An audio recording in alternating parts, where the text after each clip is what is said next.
Syekh Mustafa Al-Bugha di sini dalam Fiqhul Hadis memberikan beberapa poin-poin. Poin yang pertama, fase-fase perkembangan janin dalam rahim. Nah, ini bukan bidang saya, tapi saya hanya menyampaikan.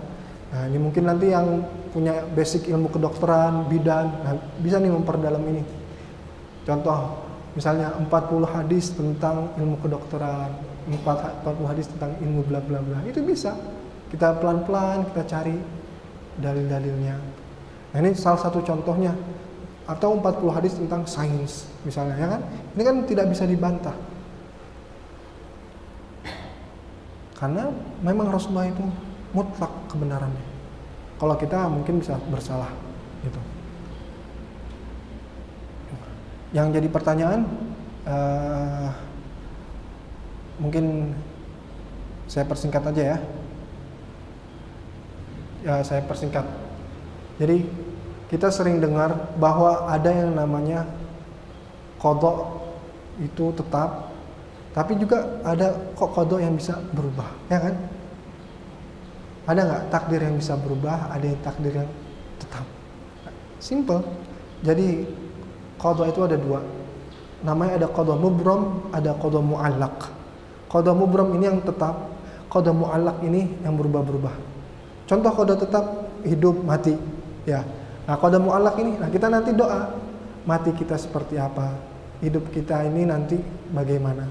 Nah, kalau ini nggak bisa dirubah, qada mubram ini nggak bisa dirubah. Yang bisa dirubah qada mu'allaq.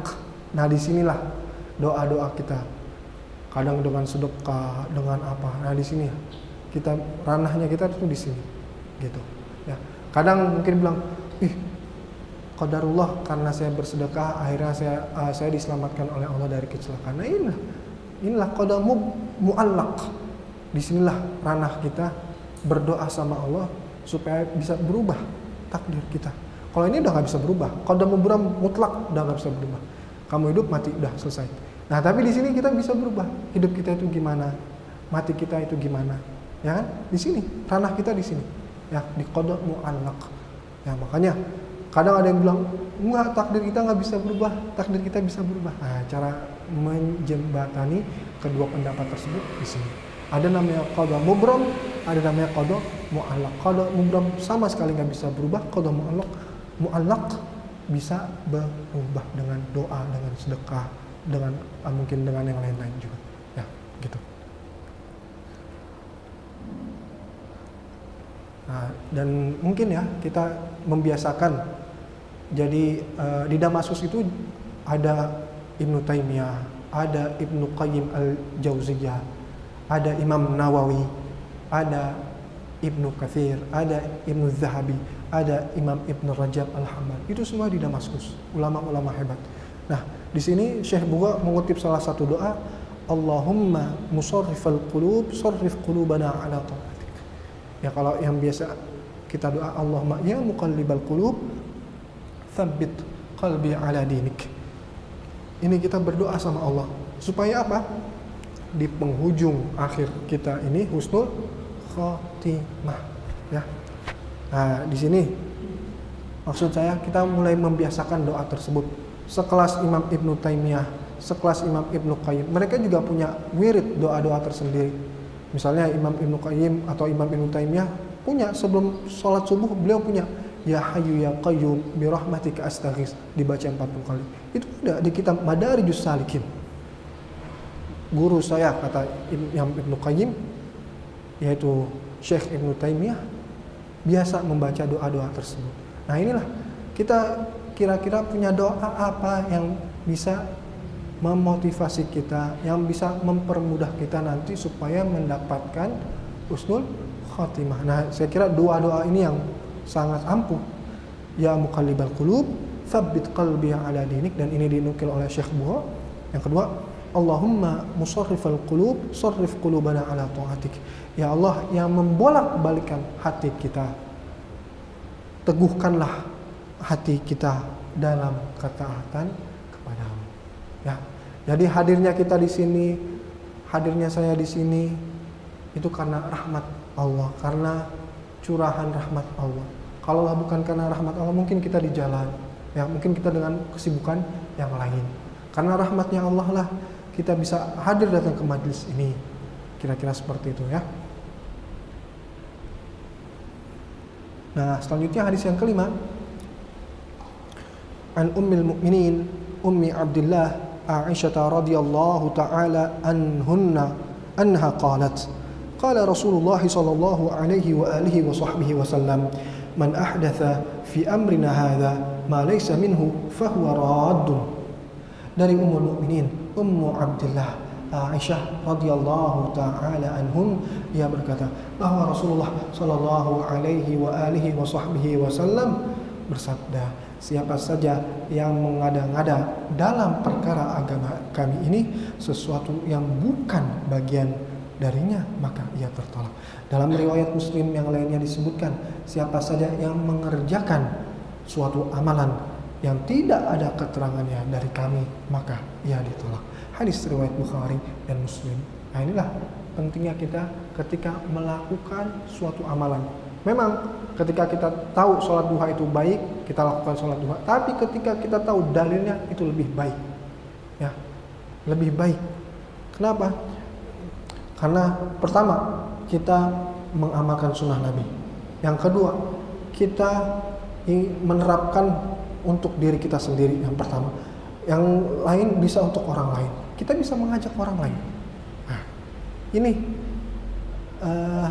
hadirin dan hadirat yang sama-sama dirahmati Allah. Kedudukan hadis ini menurut Syekh Bugo merupakan satu pokok yang agung dalam agama Islam. Kenapa? Kita nih kadang ada mungkin ya, ada yang tidak sejalan dengan syariat Islam, bertentangan dengan syariat Islam. Nah itu kita harus katakan, ya itu tidak sesuai, itu sudah keluar batas, itu sudah berlebihan. Tentu dengan uslub-uslub yang baik, dengan cara-cara yang baik. Ud'u billati hiya ahsan, ya, ud'u ila sabili rabbik bil mau'izatil hasanah wajadilhum billati hiya ahsan. Ketika kita mengajak dakwah orang lain dengan cara-cara yang baik, ya. Nah, pun ketika kita berdebat, jangan hanya debat usia, tapi debat-debat ilmiah, debat-debat syariah. Ya, kita punya dalil, kita nanti adu dalil, udah itu dalil antum yang kuat, oke ini dalil saya yang kuat, kira-kira seperti itu ya.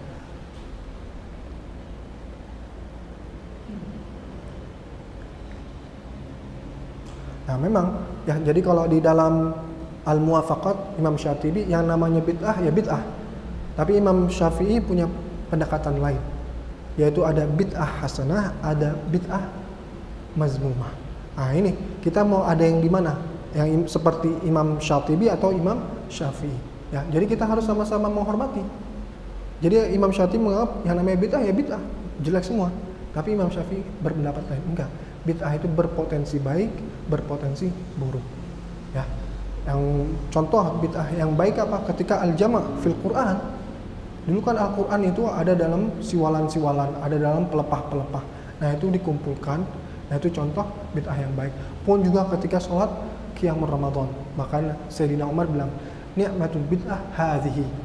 Sebaik-baiknya bid'ah, tanda kutip hasanah, ya bid'ah kayak gini. Karena dulu di zaman Rasulullah mereka sholat tarawih sendiri-sendiri, masing-masing. Yang sampai pagi, yang pokoknya lama-lama sholatnya masing-masing. Nah Sayyidina Umar ngelihat kenapa nggak disatukan, ini peluang. Nah itu ya, itu contoh bid'ah hasanah. Nah contoh bid'ah sayyi'ah ada. Jadi dulu ada orang yang berzina. Nah ketika dia berzina itu akhirnya apa? Dia bayar pakai 100 kambing supaya terbebas dari hukuman rajam. Tapi kata Rasulullah, balikin kambingnya, rajam tetap berlaku. Gitu. Ya, itu contoh yang mazmumah. Nah, tapi saya kasih tahu, ini menurut Imam Mazhab Syafi'i. Nanti dalam Imam Syatibi dalam Muwafaqatnya ya bid'ah gitu ya. Jadi kita harus paham, ada orang yang berpendapat ya bid'ah, tapi juga ada yang berpendapat ada bid'ah sayyi'ah, ada bid'ah hasanah. Nah, saya kira ini tentang bid'ah ya. Selanjutnya hadis yang ke-6. An Abi Abdin Nu'man ibn Bashir radhiyallahu ta'ala anhu qala sami'tu Rasulullah sallallahu alaihi wa alihi wa sahbihi wa sallam yaqul innal halala bayyin wa innal harama bayyin wa bainahuma umurun mushtabihat la ya'lamuhunna katsirun minan nas faman ittaqa asy-syubhat faqad istabra'a li dinihi wa irdihi wa man waqa'a fi asy-syubhat waqa'a fil haram karra'i yar'a hawla al-hima yushaku an yarta'a fihi ala wa inna likulli malikin hima ala wa inna himallahi maharimuh ala wa inna fil jasadi mudghah idza salahat salahal jasadu kulluh wa idza fasadat fasadal jasadu kulluh ala wahyal qalbu. Rawahu al-Bukhari wa Muslim. Dari Abu Abdullah Nu'man bin Bashir radhiyallahu taala anhu bahwasanya ia berkata, ia pernah mendengar langsung dari Rasulullah sallallahu alaihi wa alihi wasallam bersabda, sesungguhnya yang halal itu jelas dan haram itu jelas. Nah ini, yang namanya halal jelas, yang haram itu jelas. Tapi di antara keduanya ada perkara-perkara syubhat yang tidak diketahui kebanyakan manusia. Orang yang menjaga dirinya dari hal-hal syubhat tersebut berarti ia telah menjaga agama dan kehormatan dirinya. Ya, ada halal, ada haram. Nah, di antara halal dan haram ini ada syubhat. Kadang mepet ke halal, kadang mepet ke haram. Nah, lebih bagus kita tinggalkan. Ya, lebih bagus. Ya, uang syubhat, bla bla bla syubhat dan seterusnya. Kita tinggalkan. Ya. Kenapa? Karena orang yang terjatuh pada hal-hal yang syubhat, maka ia akan terjatuh pada hal-hal yang haram. Ya, pertama, pintu syubhat itu pintu kecil untuk menjerumuskan kita ke dalam kubangan besar dalam keharaman. Ya. Contohnya apa? Seperti pengembala kambing yang berada di sekitar batas tanah gembalaan lalu masuk ke dalamnya. Kenapa Rasulullah SAW memberikan contoh ini penggembala kambing? Karena di zamannya Rasulullah yang paling banyak itu adalah penggembala kambing. Dan bahasanya itu mudah dipahami. Ya contoh nih, kita sekarang nih ketika ada uang gak jelas. Pertama ngambil, kedua ngambil, ketiga ngambil, lama-lama ngambil yang lain. Kira-kira seperti itu mudahnya. Nah dalam konteks ini Rasulullah memberikan contoh ketika seorang yang menggembala. Ya kan? Jadi dulu, kenapa? Biar mudah dipahami oleh para sahabat. Nah kalau kita dalam konteks sekarang mungkin dengan uang. Ya, ada uang syubhat kita ambil pertama, kedua, ketiga. Nah lama-lama tuh lambat laun akhirnya yang haram kita ambil, riba kita makan. Waliyadu billah. Dan itulah yang harus kita berlindung dari Allah. Maksudnya kita berlindung sama Allah dari tindakan-tindakan yang tidak baik tersebut. Mulai dari syubhat, pintu-pintu kecil-kecil syubhat yang lain juga.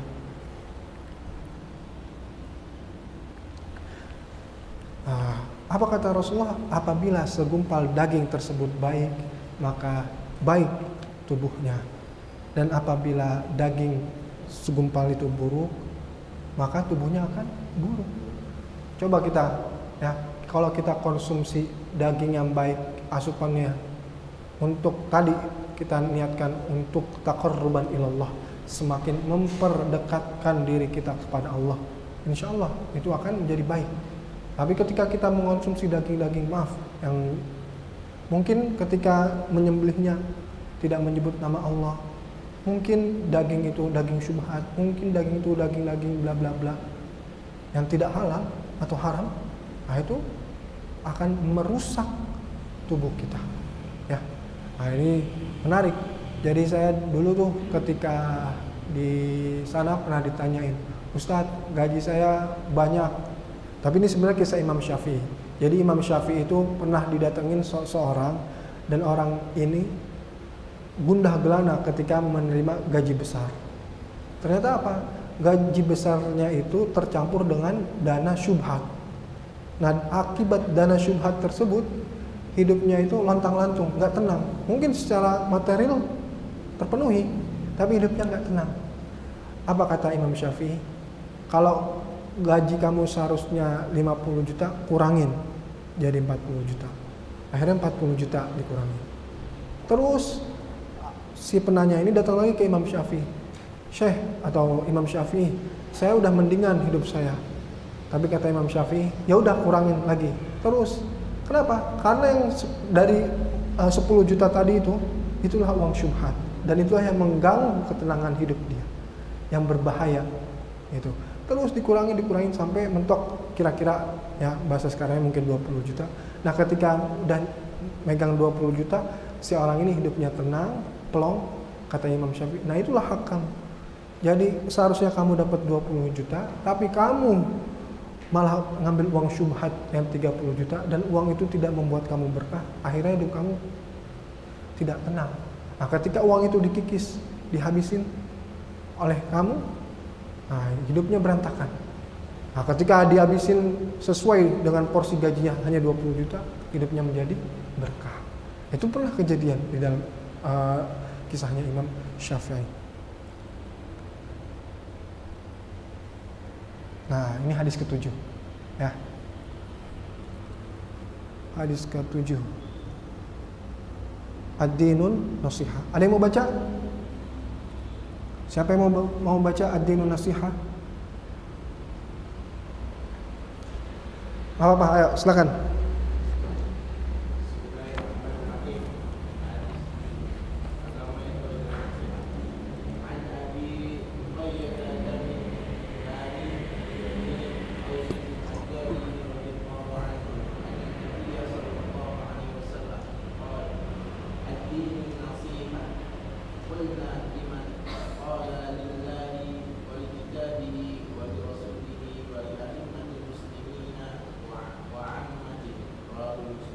Azim. Ya, ini saya ingin menjelaskan. Kita akan merujuk ke kitab Fathul Bari, yaitu syarah Sahih Bukhari.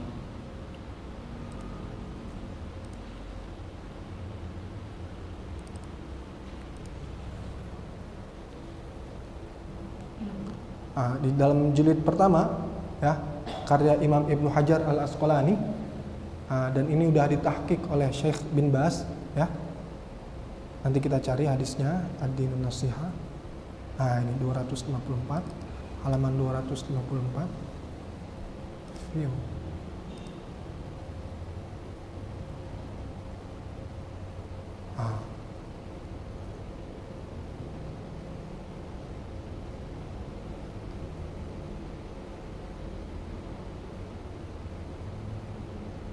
Nah ini, silakan yang baca. Siapa yang membaca? Ad-dinun nasihah lillahi saya akan baca. Ad-dinun nasihah lillahi wa li rasulihi wa li a'immatil muslimin wa 'ammatihim. Ya kan? Apa terjemahannya? Agama adalah keikhlasan bagi Allah, Rasulullah, para pemimpin kaum muslimin dan umat semuanya. Ya kan? Sekarang kalau kita maknai nasihat, apakah Allah butuh nasihat? Malaikat butuh Rasulullah butuh nasihat? Saya kira tidak butuh. Nah, makanya makna di sini adalah ikhlas. Ya, agama adalah keikhlasan. Agama adalah kemurnian. Agama adalah ketulusan. Ya, nah ini contoh. Ya, jadi sekarang kita pelan-pelan coba antum bayangin ketika menjelaskan ad-dinun nasihah. Agama itu adalah nasihat. Nasihat untuk Allah. Bagaimana kita sebagai makhluk akan memberikan nasihat untuk Sang Khaliq? Ada miss. Nah, ada ketidaksepahaman. Nah, disinilah peran ulama menjelaskan. Apa sih makna nasihat di situ? Nah, di sini dijelaskan di dalam kitab Syarah Fathul Bari.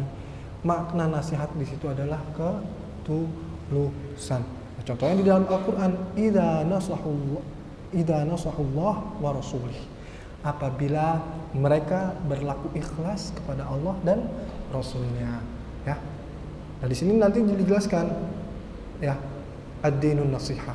Agama adalah keikhlasan. Sama ketika Rasulullah bilang al-hajju arafah. Haji itu menitik beratkan, memfokuskan pada wukuf di Arafah. Nah, ini juga ad-dinun nasihah. Di antara jawami'ul kalim, ringkas, singkat, padat, tepat, maknanya begitu berbobot, apa? Ad-dinun nasihah. agama adalah keikhlasan. Oke ya, jadi mulai sekarang kita mulai ini ya, agama adalah keikhlasan, ketulusan. Ini bukan saya, ini menurut ulama dan emang seperti ini ya. Makanya kalau kita yang berlalu ya, ketika kita udah sharing, ya itulah rubba mubalaghin au an-nasami. Ada kalanya nih ya, kita kadang berada di posisi lebih tahu, ada kalanya kita belum tahu. Kayak itu nggak apa-apa. Yang penting ketika kita menyampaikan, nah ini sekarang ada yang terbaru. Oh ini loh maksudnya Rasulullah SAW. Nah ini yang ingin saya tanamkan kepada antum-antum semua. Ya, jadi jangan sekali-kali kita mencatut hoax atas Nabi, itu yang pertama. Juga kita harus tahu makna tersurat dan tersirat dari sabda Nabi SAW. Ya ini contoh, agama adalah ketulusan. Nah, makanya di situ dijelaskan kenapa maknanya ketulusan. Nah, karena an-nasihah itu maknanya bisa membersihkan, mengikhlaskan. Kata dasarnya apa? An-nasuh. Nah, ini dalam konteks yang lain bisa artinya menjahit. Itulah uniknya bahasa Arab. Ya, menjahit, merajut. Ya, merajut ya. Dalam konteks ini bisa menjahit dengan jarum. Nah, contoh-contohnya misalnya taubatan nasuh itu seolah-olah dosa yang telah merobek agama dan kita butuh taubat untuk menjahitnya, seolah-olah ya. Seperti itu. Nah, sekarang baru kita masuk ketulusan untuk Allah, ketulusan untuk Rasulullah, ketulusan untuk para a'immah, para punggawa, para pemimpin dan juga para masyarakat semuanya. Ya.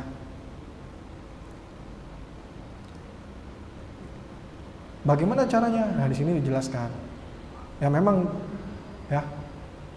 Makanya bagaimana ketulusan dengan Allah. Ya. Ini beberapa terjemahan masih pakai nasihat. Jadi, tapi ingat, nasihat di situ maksudnya apa? Keikhlasan, ketulusan, kemurnian.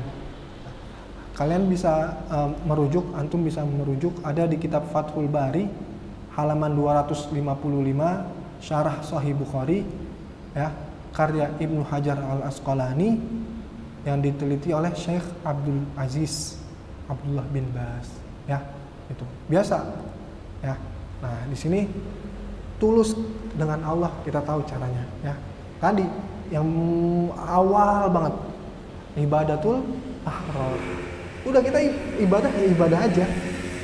Masalah dapat pahala surga itu rahmatnya Allah, itu bonusnya dari Allah. Pun kita meminta boleh gitu. Tapi yang paling enak kita beribadah ya tulus kepada Allah. Nah, sekarang tulus kepada kitabullah.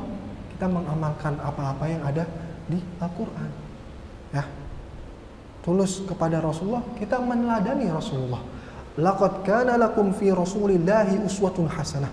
Dalam redaksi yang lain laqad kana lakum fi Rasulillahi iswatun hasanah. Dan ini qiraah mutawatirah kedua-duanya.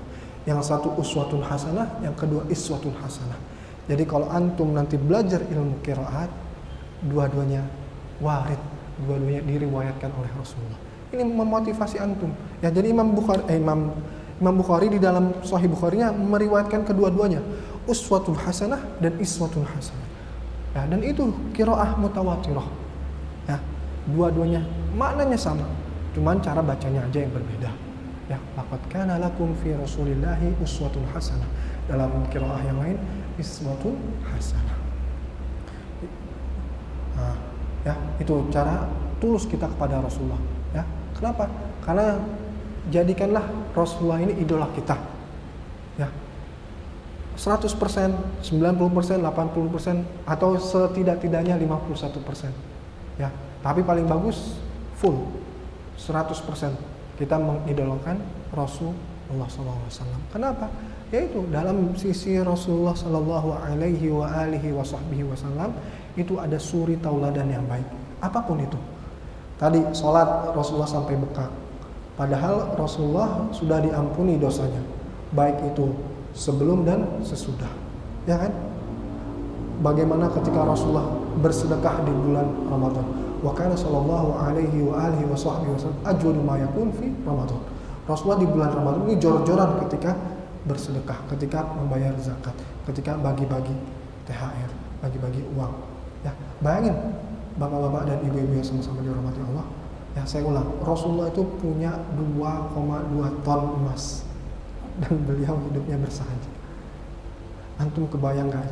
Kita punya sekilo emas, ini 2,2 ton emas, dan itu menurut penghitungan Dr. Abdul Fattah Salman ya, di dalam kitab Harta Nabi, cetakan pustaka Kautsar yang sudah diterjemahkan. Nah itu. Nah selanjutnya baru ketulusan kepada ulama. Selama la ta'ata fi ma'siyatil khaliq, ya, selama si pemimpin itu mengajarkan kebaikan, ya, kita sami'na wa ta'na.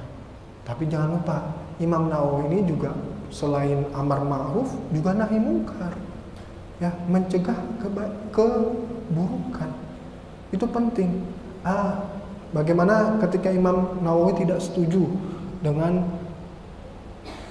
misalnya fatwa ulama-ulama lain yang baginya itu ya sangat tidak sesuai dengan mazhabnya atau pendapatnya, langsung kirim surat. Ya, makanya dulu ada pemimpin terkemuka di zamannya Imam Nawawi namanya Zahir Bibas. Ya, kalau orang sekarang terkenalnya Justin Biebers, ya kan? Nah, kalau di zamannya Imam Nawawi itu ada nama pemimpin namanya Zahir Bibers. Dia datang ke Imam Nawawi, nggak berani. Saya nggak berani sama Imam Nawawi karena haibahnya, karismanya Imam Nawawi. Nah itu Imam Nawawi ketika melihat kemungkaran langsung dinasihati. Kalau kita ya tadi ya ada caranya juga. Ya, mungkin lewat murasalah. Nanti di hadis yang lain dijelaskan bagaimana cara kita melakukan amar ma'ruf nahi mungkar. Ya, ada cara-cara yang elegan, ada cara-cara yang baik. Jangan terang-terangan, kamu itu sama saja membuka aib orang lain. Kenapa? Kalau kita pertama kita bisa berpotensi fitnah. Ya, jika itu tidak benar, ya kan? Kalaupun benar, kita memprovokasi orang lain itu namimah. Nah, ini kita harus hati-hati. Makanya cara paling bagus dakwah. Kita doakan semoga beliau mendapat hidayah. Semoga pemimpin tersebut mendapat hidayah. Semoga tokoh tersebut mendapat hidayah. Tentu dengan kapasitasnya masing-masing, ya. Baik, yang ke-8, An Ibnu Umar radhiyallahu taala anhuma anna Rasulullah sallallahu alaihi wa alihi wa sahbihi wa sallam qala umirtu an uqatila an-nasa hatta yashhadu an la ilaha illallah wa anna Muhammadar Rasulullah wa yuqimus shalah wa yu'tuz zakah fa idza fa'alu dhalika asamu minni dima'ahum wa amwaluhum illa bihaqqil Islam wa hisabuhum 'ala Allah taala. Rawahu al-Bukhari wa Muslim. Dari Ibnu Umar radhiyallahu taala anhuma bahwasanya Rasulullah sallallahu alaihi wa alihi wa sahbihi wasallam bersabda, aku diperintahkan untuk memerangi manusia. Nah ini, diperintahkan untuk memerangi manusia. Jadi kita ini bukan disuruh berperang, ingat, tapi memerangi balik. Ya, aku diperintahkan untuk memerangi manusia hingga mereka bersaksi la ilaha illallah, la ikraha fid din. Kita tidak bisa memaksakan orang lain untuk masuk ke dalam agama Islam. Nah, dalam hadis ini, umirtu an uqatilan nasa hatta yashhadu an la ilaha illallah wa anna Muhammadar Rasulullah wa yuqimus shalah wa yu'tuz zakah fa idza fa'alu dhalika asamu minni dima'ahum wa amwaluhum illa bihaqqil Islam wa hisabuhum 'ala Allah taala. Jadi aku diperintahkan untuk memerangi, bukan kita memerangi, tapi memerangi balik. Ingat ya, ketika kita diserang baru kita memerangi balik, bukan ujuk-ujuk langsung perang. Makanya redaksinya uqatilan nas.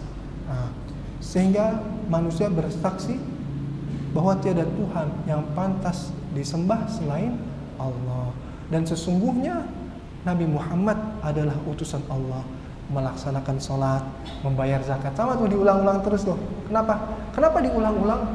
Tersihu fid dimah. Semoga agar semakin melekat di dalam pikiran kita, di pikiran para sahabat. Diulang-ulang terus, diulang-ulang terus. Apabila mereka telah melakukan hal itu, mereka telah melindungi darah dan harta mereka dariku, kecuali dengan alasan yang dibenarkan dalam Islam. Adapun hisab, perhitungan mereka diserahkan kepada Allah Subhanahu wa taala. Hadis riwayat Bukhari dan Muslim. Nah, ini kan sekarang banyak nih. Wah, Islam agama perang. Wah, Islam bla bla bla, ya kan? Nah, kita buka data. Makanya Syekh Raghib As-Sirjani itu punya data yang bagus. Jadi ada data korban perang. Jadi baik, saya lanjutkan. Tadi kita sering dengar bahwa umat Islam atau agama Islam itu mengajarkan kekerasan, perang, pedang, ya kan? Nah, ini kita buka datanya. Menurut Dr. Raghib As-Sirjani, jumlah korban perang dari kedua belah pihak selama Rasulullah SAW hidup itu hanya 124. Itu angka yang sangat kecil. Nah, nanti diperbandingkan dengan jumlah korban perang dunia pertama, dunia kedua, ya kan? Berapa banyak itu? Jadi persentasenya itu, ya, hanya 1%, sangat kecil angkanya. Tapi kenapa yang dituduh itu umat Islam? Itu kan pertanyaannya. Nah, ini Dr. Raghib As-Sirjani buka data, buka angka. Kita nih jangan sampai terkecoh, ya. Datanya dari mana? Ya ini. Korban perang dari kedua belah pihak ketika Rasulullah SAW hidup berapa? 1284. Terus yang disalah-salahin, Islam adalah agama pedang, Islam adalah agama perang. Kenapa harus Islam? Padahal angkanya sangat kecil, ya kan? Nah, ada lagi. Nah, ini persentasenya, ya. Bayang, hanya 1% perbandingannya, ya, dibandingkan dengan korban perang pada peradaban modern. Berapa angkanya? 351%. Tapi kenapa mereka nggak dituduh agama perang? Kenapa hanya umat Islam? Gitu, ya. Nah, ini. Nah, ini angkanya. Ya. Adapun hadis Nabi itu ketika umirtu an uqatilan nasa, konteksnya ketika itu umat Islam diserang. Nah, Rasulullah Shallallahu Alaihi Wasallam memotivasi balik umat Islam dengan apa? Serangan balik. Umirtu an uqatilan nasa. Makanya bukan langsung umirtu an aqtul. Aku diperintahkan untuk memerangi atau membunuh, bukan. Umirtu an uqatil. Melawan balik. Ya, perang balik, ya kan? Nah, ini. Nah, kita berbicara tentang data. Makanya umat Islam di zaman atau orang kafir pun alaihi wasallam angkanya berapa? 1284. Beda dengan korban perang, kira-kira berapa ratus ribu. Nah, di sini kalau menurut Dr. Raghib As-Sirjani angkanya sangat fantastis, ya, bisa sampai 15 juta orang, ya. Prajurit yang mengikuti itu 15 juta. Nah, yang meninggal dunia itu bisa 54 ribuan, 54 juta. Kedua, ini perang prajurit yang mengikuti perang dunia kedua itu berjumlah 15 juta 600 ribu. Tetapi jumlah korban yang meninggal mencapai 54 juta 800 ribu. Bagaimana gapnya terlalu tinggi banget. Dan Rasulullah hidup dengan penuh ketenangan, dengan penuh rahmatnya, dengan penuh kasih sayangnya. Tapi malah dituduh yang enggak. Nah, ini saya ingin menjelaskan ke antum semua, ya. Kita buka data dengan angka. Contohnya adalah data korban perang Bagaimana 54 juta berbanding dengan 1000. Tapi kenapa yang dituduh? Islam lagi, Islam agama teroris, Islam agama perang, Islam agama pedang. Nah ini pertanyaan-pertanyaan ini bisa kita sanggah, bisa kita jawab balik ya. Nah, selanjutnya hadis ke-9. Siapa yang mau baca? Ada yang mau baca? Ausim. Ya, jadi hadis ke-9 an Abi Hurairah radhiyallahu taala an Abi Hurairah Abdurrahman ibni Sakhr radhiyallahu taala anhu annahu qala sami'tu Rasulullah sallallahu alaihi wa alihi wa sahbihi wasallam yaqul ma nahaitukum anhu fajtanibuh wa ma amartukum bihi faf'alu minhu mastata'tum fa innama ahlaka alladhina min qablikum kathratu masailihim wa ikhtilafuhum ala anbiya'ihim. Dari sahabat Abu Hurairah radhiyallahu taala anhu, namanya tadi siapa? Abdurrahman bin Sakhr.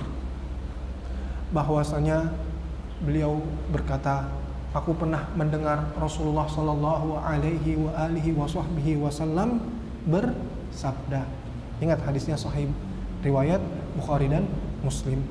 Ma nahaitukum anhu fajtanibuh. Apa-apa yang saya larang kepada kalian, maka fajtanibuh, tinggalkanlah ya.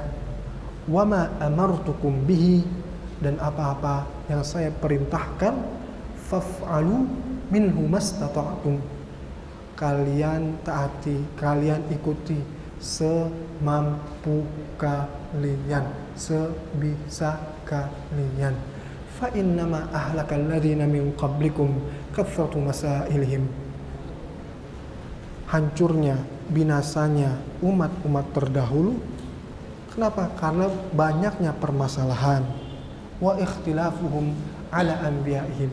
Nabinya diajak debat. Ya, jadi ketika nabi-nabi terdahulu itu diajak berdebat oleh umat-umat terdahulu. Beda dengan umatnya Nabi Muhammad. Ya, sampai ada beberapa sahabat itu ada yang nggak berani menatap muka Rasulullah SAW. Saking hormatnya dengan Rasulullah. Ya, memang kalau sahabat Anas bin Malik sampai ngitungin ubannya Nabi SAW, ada yang di janggut, ada yang di rambut. Tapi juga ada sahabat yang lain yang tidak berani menatap Nabi karena haibahnya, karismanya Rasulullah SAW. Nah, ya. Coba bayangkan ya, Nabi dibantah, Nabi didebat. Nah, kita sebagai umat Islam tadi mengangkat suara kita lebih nyaring aja dari Rasulullah SAW, itu ditegur. Ya ayyuhalladzina amanu la tarfa'u aswatakum fawqa sautin nabi. Karena kita bergaul, berinteraksi dengan sayyidul bashar, bukan berada dalam pasar. Di pasar Anda silakan teriak-teriak, woi, woi. Tapi ketika bercengkrama dengan Rasulullah sallallahu alaihi wa alihi wasallam, adab, etika, adab, sopan santun didahulukan. Dan itulah yang diajarkan juga oleh malaikat Jibril tadi ketika menyamar. Makanya fa'asdada rukbatayhi ila rukbatayhi. Ya, ingat gak bagaimana seorang badui datang ke Rasulullah SAW? Datang tiba-tiba kencing di masjid, datang tiba-tiba langsung nanya yang bertele-tele, ataupun kadang manggil Rasulullah, nyekek Rasulullah sampai merah di sini. Nah itu ingin memberitahu, gini loh etikanya, gini loh bagusnya, gini loh ketika tata keramanya Anda bersama dengan Rasulullah Sallallahu Alaihi Wasallam. Nah, selanjutnya nih kita di hadis ke-10 kita baca yang karya Imam Nawawi, syarahnya Imam Nawawi ya.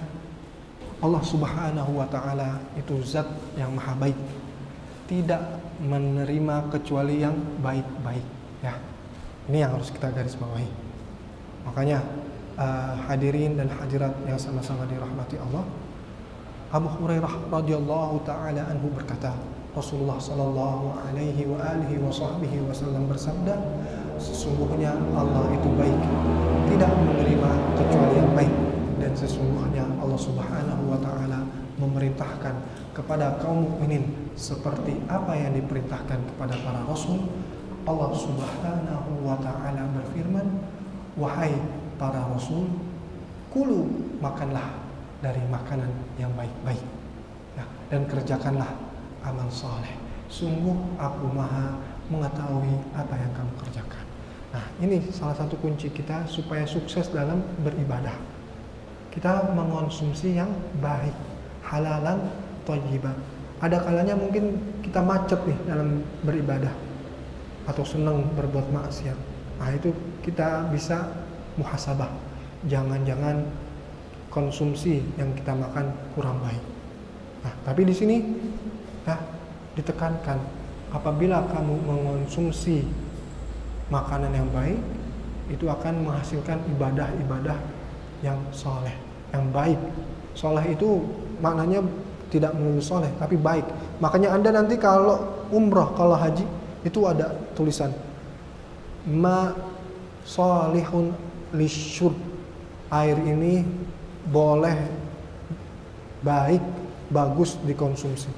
Nah, itulah orang soleh. Apa? Khairun nas anfa'uhum linnas. Orang soleh itu memberi kemanfaatan untuk orang lain, tidak hanya sebatas untuk dirinya, ya. Nah, selanjutnya Allah Subhanahu wa taala berfirman yang terjemahnya, dan wahai orang-orang yang beriman, makanlah dari rezeki yang baik yang kami berikan kepadamu. Kemudian Rasulullah Shallallahu Alaihi Wasallam menyebutkan seseorang yang lama bepergian, rambutnya kusut, berdebu, dan menengadahkan kedua tangannya ke langit lantas berkata, wahai Tuhanku, wahai Tuhanku, padahal makanannya haram, minumannya haram, pakaiannya haram, lalu ia dikenyangkan oleh sesuatu yang haram, bagaimana mungkin doanya bisa terkabul? Hadis riwayat Muslim. Nah, ini tadi kita ya introspeksi diri. Kok doa kita ada yang terkabul? Kok doa kita ada yang ngadet? Kok doa kita ada yang macet?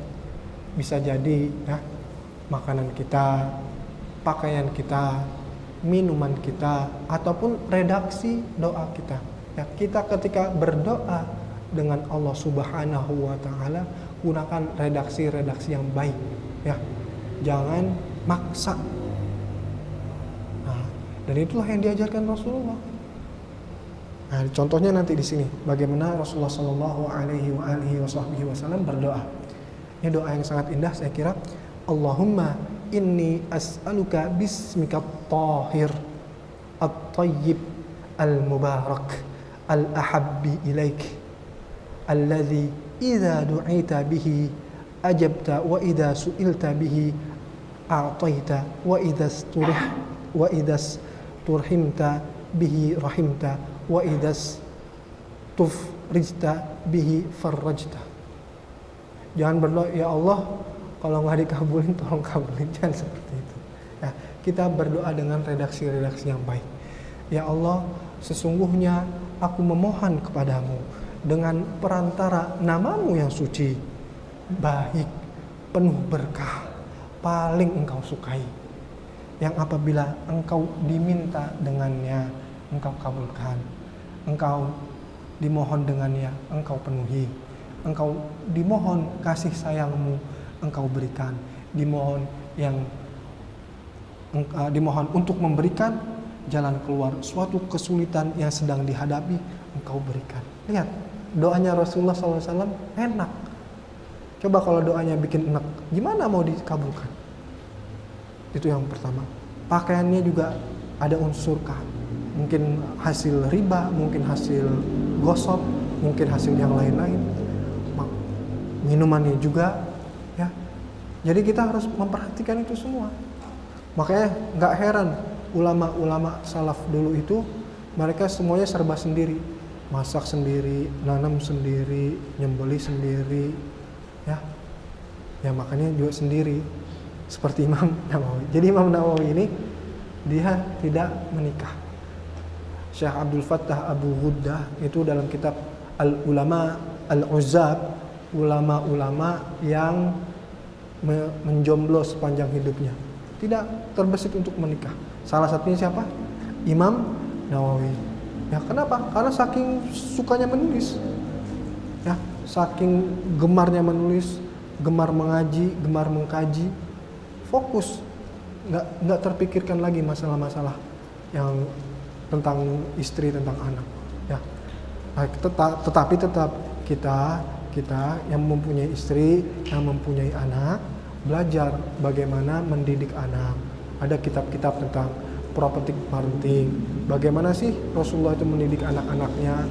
Ya, contoh kitab Tarbiyatul Aulad.